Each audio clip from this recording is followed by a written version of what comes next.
देते हैं। Last time आपने इन्वेंटरी के लिए कुछ टिप दी थी बिल्डर्स को, टिप्स दी थी।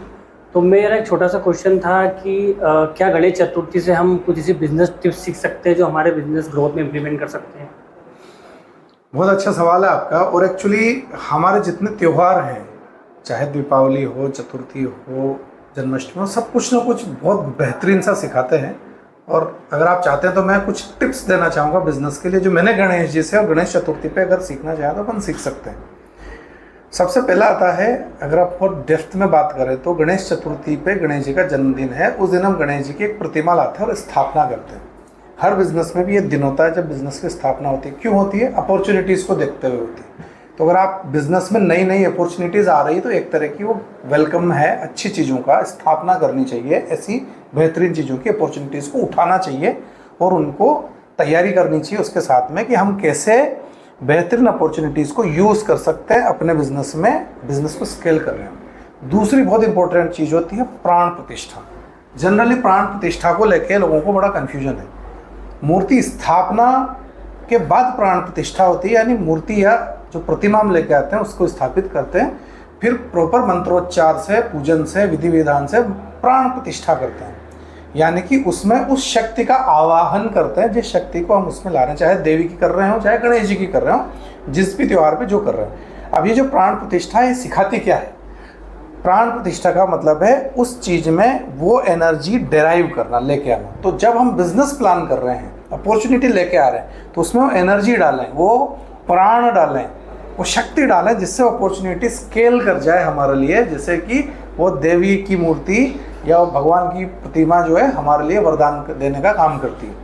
तीसरी अगर मैं बात करता हूँ तो गणपति पे हमेशा हम षोडश उपचार करते हैं हमारे पूजे के विधि विधान से। अलग अलग तरह की ऑफरिंग्स, डाइवर्सिफाइड चीज़ें उनके साथ उपचार के रूप में करते हैं। यही हमारे बिजनेस में भी होना चाहिए, जो मुझे लर्निंग लगती है। क्या है? डाइवर्सिफाइड फील्ड्स, कन्वर्जेंस के साथ में काम करना चाहिए। मल्टीपल डाइवर्सिफिकेशन में अगर आप करेंगे तो बहुत ज़्यादा अपॉर्चुनिटीज़ को टेक केयर कर पाएंगे। तो हमेशा डाइवर्सिफाइड ऑफरिंग्स पे काम करें। अगली बात अगर मैं बात करूँ तो गणेश जी की बहुत प्यारी चीज़ है दूर्वा, और मुझे भी बड़ी प्रिय लगती है। घास से क्या सीखा जा सकता है और दूर्वा गणेश जी को क्यों चढ़ती है? दूर्वा प्रतीक है सस्टेनेबिलिटी का। घास यानी दूर्वा एक ऐसी चीज़ है जो सस्टेनेबल है। थोड़ा सा एनवायरनमेंट मिला, पानी मिला, मिट्टी मिली, उग जाती है और हमेशा प्रकृति को फायदा ही करती है। तो ये जो सस्टेनेबल प्रोडक्ट है दूर्वा, ये हमको सिखाती है कि हमारे बिजनेस को भी हमको सस्टेनेबल मॉडल में लाना चाहिए और सस्टेनेबिलिटी को इम्प्लीमेंट करना चाहिए। चाहे हम इको फ्रेंडली बिजनेस करें या कोई भी मॉडलिंग करें बिजनेस की, सस्टेनेबल हो और स्केलेबल बिजनेस हो। फिर गणेश जी की दो बड़ी प्रिय चीज़ें हैं जो मुझे समझ में आती है हमेशा। गणेश जी विघ्नहर्ता कहलाते हैं। अब विघ्न दो तरह के होते हैं, एक इंटरनल विघ्न हो सकते हैं बिजनेस में, एक बाहर के हो सकते हैं। तो गणेश जी से ये सीखना कि आंतरिक जो विघ्न हमारे अंदर आ रहे हैं, प्रॉब्लम्स क्रिएट हो रही, चैलेंजेस क्रिएट हो रहे हैं, वो हमारी टीम के अंदर हो सकते हैं कोऑर्डिनेशन के। तो आप देखेंगे शिव परिवार में कितना जबरदस्त मिलनसार रहता है कि शंकर जी के गले में एक सर्प है, नाग है, और जो गणेश जी हैं उनके वाहन चूहा है, यानी मूषक है। अब वो दोनों आपस में दो दुश्मन हैं लेकिन एक ही परिवार में रह रहे हैं। और ऊपर से कार्तिकेय जो हैं उनके वाहन मोर हैं, पिकॉक। तो वो अलग से हैं, सांप के दुश्मन हैं, चूहे के भी दुश्मन, लेकिन तीनों साथ में रह रहे हैं। तो ये जो फैमिली इंटरनल है, इसमें कॉन्फ्लिक्ट हो सकते हैं, लेकिन वहाँ जब हैं तो एक परिवार की तरह काम कर रहे हैं। तो आंतरिक विघ्नों को कैसे हरें वो सीखते हैं। फिर बाहर के चैलेंजेस एक्सटर्नल हो सकते हैं, मार्केटिंग से रिलेटेड है, बिजनेस ग्रोथ से रिलेटेड है, कंपटीशन से रिलेटेड है।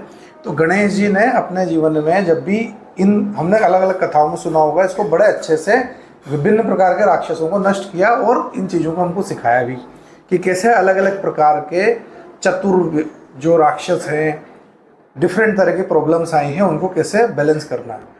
और गणेश जी से एक बहुत ज़बरदस्त चीज़ जो हमेशा सीखता हूँ कि स्मार्टनेस, स्मार्ट वे में काम करना, स्किलफुल काम करना कैसे।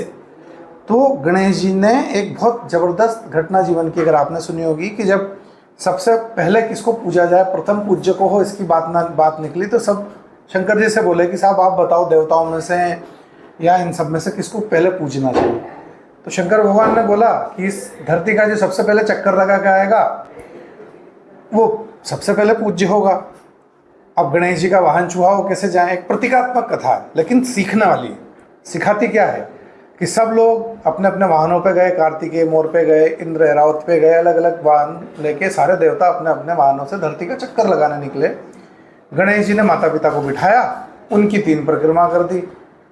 महादेव ने पूछा बेटा ये क्या है, उन्होंने बोला आप ही तो पूरी सृष्टि हैं, आपके अंदर तो पूरा संसार सृष्टि समाहित है माता पिता में। तो ये जो डिवोशन था माता पिता के प्रति, अपने पेरेंट्स के प्रति, ये सिखाता है कि बिजनेस में भी यदि आप अपने लक्ष्य के प्रति, ऑब्जेक्ट के प्रति इतने डिवोटी हैं तो आप हमेशा प्रथम पूज्य, अहेड इन द मार्केट है, फर्स्ट है मार्केट में, क्योंकि आपका समर्पण, आपका भाव वैसा ही है अपने बिजनेस के प्रति, अपने काम के प्रति, जैसा आप भगवान के प्रति रखते हैं। और एक और बहुत अच्छी चीज़ जो सीखने को आनी चाहिए वो है स्किलफुल होना। गणेश जी को हम सिद्धि विनायक क्यों बोलते हैं, यानी अलग अलग विभिन्न प्रकार की सिद्धियां उनके पास है और सबको सिद्धियां बांटने का काम भी वही करते हैं। पर देते कहाँ से हैं? सिद्धियां मतलब होती क्या है? तो सिद्धि बड़ी अच्छी चीज़ है। स्किल, किसी को प्रोग्रामिंग की स्किल आती है, किसी को मार्केटिंग की स्किल आती है, कोई क्रिएशन करता है, कंटेंट बनाता है, डिफरेंट स्किल्स होती है। हमारे बिजनेस में भी बहुत सारी स्किल्स हो सकती है जो प्रिंटिंग में लगती है। अब आप ये तय करो कि कौन कौन सी स्किल है जो आप अपनी यूनिट में लगा सकते हो, अपने बिजनेस में लगा सकते हो। प्रिंटिंग प्रेस में उन स्किल्स को यूज़ करके, अपने लोगों की स्किल्स को ऐड करके अपने बिजनेस को स्केल कर सकते हैं। तो स्किलफुल होना और अपने टीम को स्किल अप करना, अपनी टीम में स्किल्स डालना, ये बहुत इंपॉर्टेंट पॉइंट है जो गणेश जी से हम सीख सकते हैं। एक बहुत अच्छी चीज़ और हमारे यहाँ अक्सर मैंने देखी है अनंत चतुर्दशी पे, जब हम गणेश जी की विदाई करते हैं, अनंत चतुर्दशी पे हम लोग स्किल्स शो भी करते हैं। तो अपने स्किल्स शो भी करनी चाहिए। अलग अलग अखाड़े आते हैं, बढ़िया झांकियाँ सी निकलती है इंदौर में, मुंबई में, यहाँ पे, और लोग अपनी अपनी स्किल्स का प्रदर्शन करते हैं। क्यों करते हैं? ताकि वो स्किल्स पब्लिकली सामने आए, तो हमारी टीम को अपनी स्किल्स दिखाने का मौका मिले। जैसे अनंत चतुर्दशी पे सबको मौका मिलता है, वैसा हमको करना चाहिए। ये एक बहुत अच्छा अपॉर्चुनिटी होती है। और अंत में एक बहुत इंपॉर्टेंट चीज़, जब गणपति जाते हैं एक और सीखने की चीज़ है। क्या? तो गणपति जब जाते हैं तो एक्चुअली गणेश जी तो हमारे मन में, हमारे परिवार में, हमारे घर में, हमारे मंदिर में हमेशा विराजित रहते ही हैं, लेकिन प्रतीकात्मक रूप से हम उनको विदा करते हैं कि बप्पा अगले साल फिर से आना। तो ये जो विदा है ये सिखाता है कि हमको चेंजेस को एक्सेप्ट करने के लिए ओपन होना चाहिए। परिवर्तन है, जो आया है वो चले जाएगा, वो फिर से आ जाएगा, फिर से चले जाएगा। तो ये आना जाने वाला जो परिवर्तन है ये हमको सीखते रहना है गणेश जी से।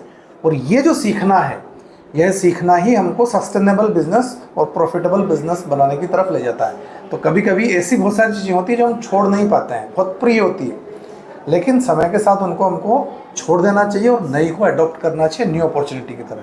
तो ये बहुत सारी चीज़ें आप सीख सकते हैं और इन चीज़ों को अपने जीवन में, अपने बिजनेस में अप्लाई कर सकते हैं। तो आपको गणेश चतुर्थी की बहुत बहुत शुभकामनाएं। धन्यवाद।